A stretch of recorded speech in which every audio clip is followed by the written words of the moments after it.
Okay, so listen up, folks. On my last video, I went over the idea of woke culture. Now, if you haven't seen it, I recommend you do so because it'll give you a little bit of background going into this one. Now, the whole idea of intersectionality and wokeness goes very much hand in hand. You could think of intersectionality to wokeness as the mitochondria is to the cell. Intersections give woke culture life. Like it's almost an unlimited amount of fuel. As long as there's that one person that's pissed off at society for making them feel even a little bit ostracized for who they are, intersectionality will keep on thriving. So in other words, you may as well just get used to it because the concept ain't going anywhere anytime soon. So now, digging into the history on this, the whole idea was first coined by a woman named Kimberly Williams Crenshaw. She is a professor at UCLA and Columbia School of Law, and she specializes in race and gender.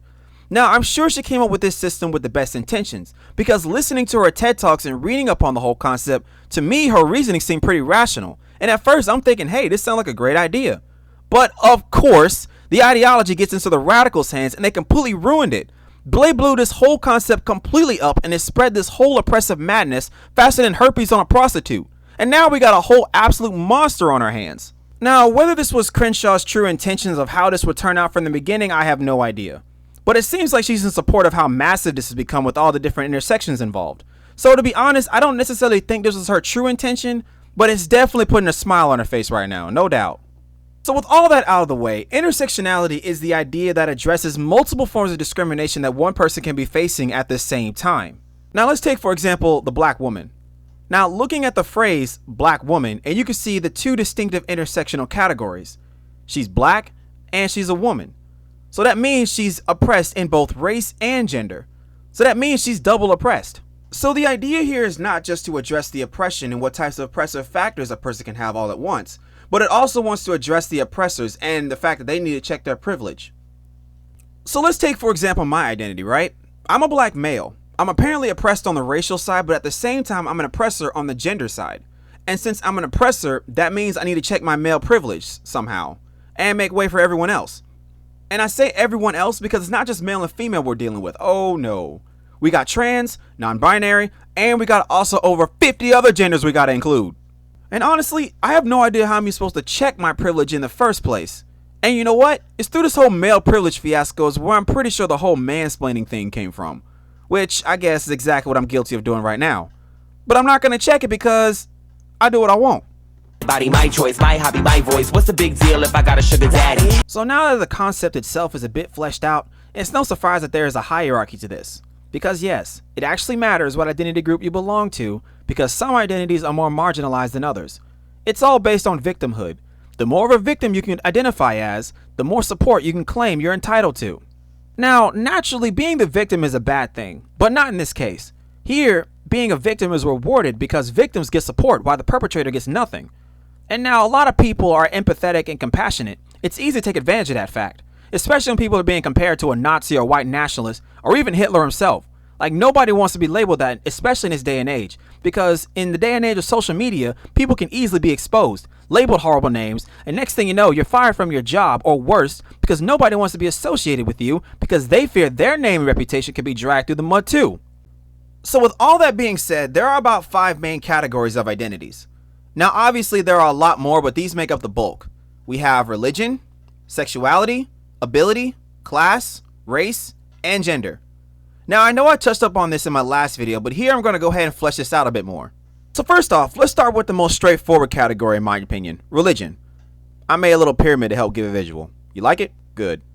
But anyways, here we have Islam at the top and Christianity at the bottom. Now this pyramid and the ones following it goes by most oppressed at the top according to the left and the least oppressed at the bottom. Now Islam is at the top because it seems like the most talked about religion that of a lot of Americans have the strongest opinion on. But really, any religion can fit in this section, which is why in the middle section, you can pick your religion of choice and fit it there. And then there's Christianity. Now, I know I said I didn't know why Christianity is at the bottom and why it's made out to be a public enemy as it is, but I did have a little bit of digging. And the biggest reason that stuck out to me was the fact that Christianity is the religion that is universal for representing America. Which makes sense because America that we know of today was founded upon Judeo-Christianity. Christians tend to have a very conservative viewpoint, especially when it comes to things like the nuclear family, and most definitely on the hot topic of stuff like abortion. So being a Christian in the mainstream eye, you could be viewed as an oppressor in this sense. So let's look at the next category, sexuality. Pretty straightforward, right? Now, gays are obviously at the top of this because being gay was something you had to hide for the longest time. Even now, when you think of a romance couple, you always think of a man and a woman. And in movies, like until recently, this was almost always the case. You see straight couples making out on screen all the time, but you almost never see two guys or two girls making out. And despite all the strides the LGBT has made towards gay rights, even having gay marriage legalized back in 2015, which was a concept back like 50, 60 years ago, wouldn't even concede a thought of, there's still a hell of a stigma. And a whole lot of hostility and pushback, especially among some religious groups who are very vocal on the topic. What's wrong with this country and England and the world is that they have bought Satan's lie that it's okay to be gay.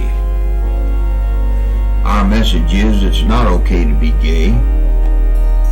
It will warp the mind, destroy the soul, and damn the nation. Read the Word of God, that's how we can speak. You can read, right? Yeah, I can fucking read. So cry aloud, spare not, lift up thy voice like a trumpet, and show my people their transgressions. That means your sin, that means your manner of life. Make it crystal clear what the manner of your sin is. God hates fags. What part of that don't you understand, girl? I don't fucking understand why God hates fags. I don't fucking understand why God hates anyone except for fucking bigots. Because he can. I'm sorry that you were raised for the devil, but I'm going to teach my children what the Lord their God doth require of them. You were raised for the devil, and I'm sorry about that. But your parents obviously did not love you. They hated you. About Grindr, I just wanted... You are heading straight to hell. I just wanted to ask you about how to get it... Fags. I mean, even I had some experience on firsthand seeing the hostility towards gays have been. And no, I'm not gay myself. I mean, there's nothing wrong with being gay. I just not that way. I don't roll like that. But anyway, I would say the place where I saw the most hostility towards gays was in middle school. Like in my school, if someone were even thought you were gay, you better have a good pair of hands on you because you're about to get picked on. Like them kids treat their own shit better than they would a gay person. Like it was really bad. And coming out of middle school, I was thinking, since I didn't know any better, I thought gays were evil. Thank God I grew up and I learned better. But still, even as adults, it still takes courage for someone to come out. It's not like something you can just casually announce because not everybody's going to be supportive. Not even your own family, which is kind of sad if you think about it. But in contrast to all that, being gay now is more mainstream today, however. I wouldn't say being straight is demonized because that's like 90% of the population. But but there's definitely a lot of representation now than there was 20 or 30 years ago. But if you're looking for intersectional identity points, being straight wouldn't necessarily harm you, but it kind of leans on the lesser because you can easily be labeled as someone that's benefiting from something like, I don't know, straight privilege or something. So the next category, ability. Now this one in my opinion is the most clear cut. There's not really much to say about it. You're either disabled or you're not disabled. And I'd say honestly this is probably one of the more justifiable categories because if you are disabled, you are literally disadvantaged. Whether you are missing a limb or you have Down syndrome, you are indeed disabled. And depending on the severity of the disability, you may be of need of substantial assistance. I mean need it, like it's either life or death. So next up, class. Again, there's not much to say here. There is a wealth privilege, though it's kind of the point of making money in the first place. I'm not saying money solves all your problems, but it definitely makes some problems go away. Now the last two categories are basically the main players here. Like they're the ones driving the train. So first up, race. Now I know I've been talking about race quite a bit, so I'm not going to go too heavy about it on here. But race was originally one of the reasons intersectionality came to be. Crenshaw wanted to address that a woman, in her example, could be the judge not solely because she's a woman, but a black woman. Like the difference in value a white woman versus a black woman does play a role in how society perceives you. And that's something a lot of people don't think about. So analyzing this hierarchy a bit, the lower your race is on the pyramid kind of indicates the level of speaking privileges someone has on other races' problems. Though if that race is more marginalized than yours, then you have no right to speak on it. And if you do so, you can be accused of something called microaggressions, which basically means you're coming off offensive, intentionally or unintentionally, to a more oppressive group because you're speaking from a higher plane of privilege and it comes off as insulting. So looking at the extremes, black and white, nobody other than other blacks can speak on black problems. And whites can't speak on anybody's problems and can only shut up and listen, for they are the primary oppressors, so they can't speak on anybody. And finally, we come to the most significant category, gender. Gender could be considered the deal breaker when it comes to claiming victim status because if you're a man, your chances of being seen as a victim and in need of support is greatly reduced. Now looking at this list, females and transgenders are at the top of this list for obvious reasons. They both have pretty prominent support groups that are there for them and support them. Then there's the weirdos. Now, remember those 50 genders I mentioned earlier? Well, I'm referring to those people who insist people identify them as whatever they like. And there are even certain pronouns tailored just for them that are gender neutral. So I is the first person pronoun used when you're referring to yourself. I swim. Correct. Yes, I understand I, pero I don't understand what is that. Oh, they are all gender neutral pronouns. What does that mean? Gender neutral pronouns are what you use when you're referring to someone who doesn't want to be referred to by traditional masculine or feminine pronouns, like he or she. So not a boy, not a girl. That's right, Yuki. Is he gay? No. Well, not necessarily. My brother, he gay. Is he one of them? You know what? As much as I wish this was a joke, it's not. There are actually 78 different pronouns that I'm not going to go into because I value my precious brain cells. Thank you very much. But anyways, now that all the main categories have been fleshed out with all these different combinations, they all make up a person's identity more specifically. And that's what this whole thing is all about. And it's the different combinations of identities that make intersectionality so massive and complicated, because anybody can contribute more identities, making this whole system even bigger, and it's just almost impossible to comprehend. It's hard to comprehend as it is now. Waiting for you to finally be one of us. So there are a lot of issues with this ideology, obviously. But one thing that I think sticks out is the fact that the thing is intersectionality doesn't really have an end goal. And what I mean by that is, yeah, okay, we recognize that one person can experience multiple forms of oppression, but what exactly are you trying to get at? Intersectionality has multiple groups, multiple angry groups, with really no sense of what exactly they really want, except to make outsiders feel like an asshole for not being inclusive and oppressing them by just simply breathing. But you know what though? I'm gonna go ahead and get this blue-haired elephant out the room right quick. This whole thing has one common theme: power. Intersectionality creates smaller groups that are almost infinite in size, and with the idea that all these groups are oppressed, they generate anger. And since they have no direction in mind, it's based off emotion and entitlement.